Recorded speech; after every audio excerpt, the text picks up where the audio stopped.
What? Question yourself, man. Cunho. I retire. What time is it then? Please tell these guys. It's Tony time, bitches!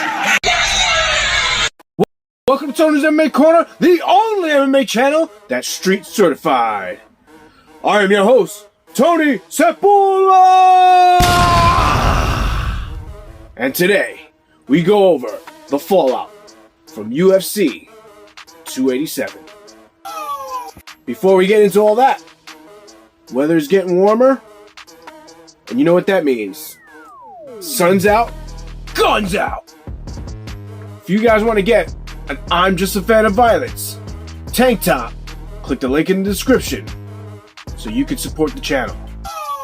And yet another absolutely surprising and breaking news story.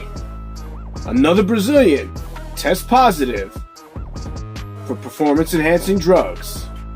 And that Brazilian was Mika Galvão. For those of you that still follow the Pajama Party, Mika Galvão recently beat Tyrell Tolo in the finals at the Worlds. As far as the record book show, Mika Galvão is just a jacked up cheater. I mean, I talked about this before. What do you guys think? Let me know in the comments. Do you guys really care about steroids in jiu-jitsu? I'll let you know what I thought. Personally, I don't care. As long as everybody gets to use them, what's the issue? And in Brazilian culture, it's much different than it is here in America. I mean, they sell that stuff over the counter. They literally put it in kids' breakfast cereal so they can porrada. And in a sport like gi jiu-jitsu that is losing viewership or never really had that much to begin with and is now contending with a sport like no-gi jiu-jitsu that is gaining viewership rapidly. And at the professional level, there's way more opportunity to make money. At the IBJJF, you're basically just competing for fun. I mean, they want to legitimize the sport of Brazilian Jiu-Jitsu. They should probably start paying your athletes. Because to me, the only thing that makes you a pro is getting paid, not taking drug tests. So, athletes are going to start making the choice. Get popped for steroids and get shamed by a community, or just stop doing the Worlds or competing in IBJJF tournaments and just start setting your aspirations for these other professional no-gi tournaments where you actually get paid, or no-gi super fights. I mean, to me, it's a no-brainer. If you want to make money in jiu-jitsu, you do no-gi and you get saucy. Raul Rosas kicked off UFC 287, and he started off pretty well. He came out guns blazing. However, even after relentlessly chasing the takedown and looking rather impressive in that first round, he was not able to finish his opponent. And you could tell he was getting gas. He did fight to the very end, but the experience of his opponent was ultimately the difference maker. And what do we take from this?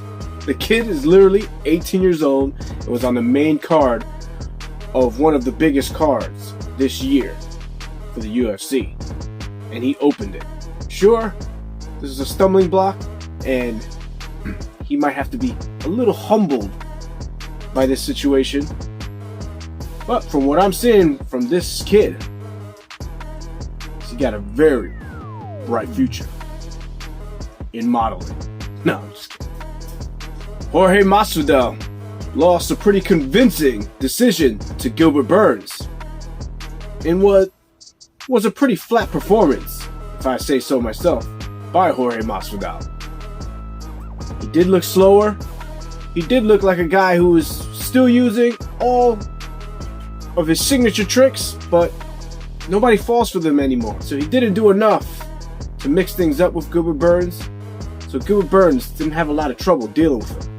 After the match, Masvidal decided that his time in MMA is over, and he retired.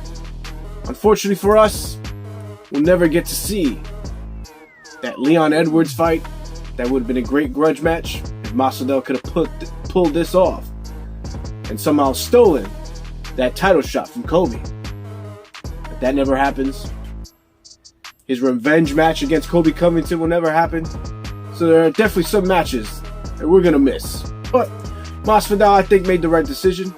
He's lost to Usman, Kobe, and Gilbert Burns since that red-hot streak he had a couple years ago. And he's made a lot of money and doesn't need to fight. He's got a lot of other ventures. It's time to move on. But thank you, Masvidal, for the years of violence. I remember Masvidal the first time I think every one of us were introduced to him through the Kimbo Slice era and those backyard brawls.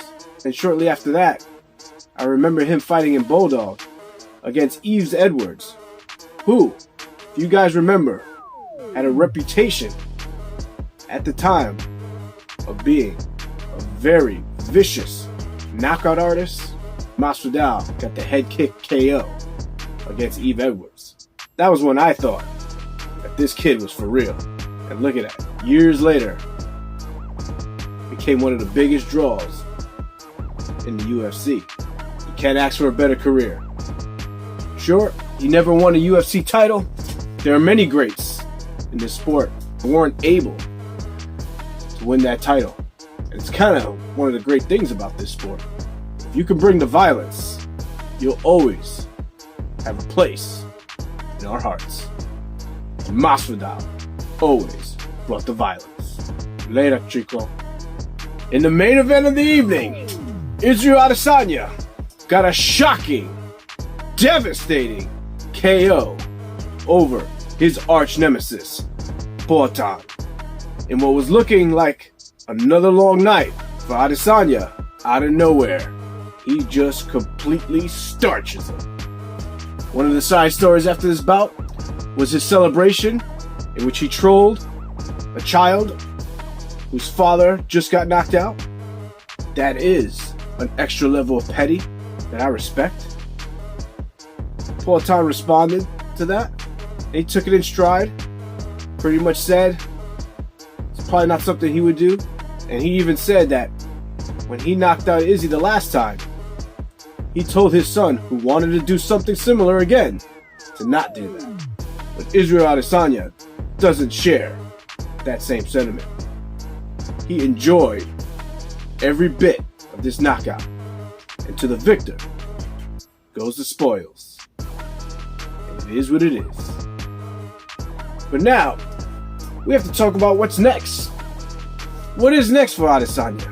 He's fought a lot of these top contenders already that are coming up. So, as of now, I think that middleweight title is going to be put on ice for a little bit. And I'm sure Izzy feels like he deserves a break anyway. But now, we have to see how this middleweight division unfolds. With Khamzat potentially getting a fight with Paulo Costa. Please make that fight. The winner of that fight will go on, I would imagine, to fight Izzy, because there would be nothing else. Let's be honest. A Costa rematch could be interesting, especially with Costa's new gimmick that we all love. The more interesting match, as far as pure fighting goes, would be the Khamzat match. After watching Izzy and Poatan have one of the most comedic grappling exchanges, this fan of violence tends to believe that Khamzat will eventually become champion if Izzy is at the top. And then you got a guy like Bo Nickel, who's working his way up. Well, Izzy has done great things and could be arguably the best middleweight of all time. I believe that in the next 2 to 3 years, we will be seeing Khamzat and Bo Nickel fighting for that middleweight belt. And that would be amazing. It would be the United States versus Russia all over again. And what a match that would be. Let me know what you guys think in the comments. And please do comment, because I am told by all the Google nerds that it helps the algorithm. And I'm just going to assume that they're telling me the truth. Anyway, that's it for me. And I'll see you guys next time on Tony's MMA Corner. Fight! Later, Chico.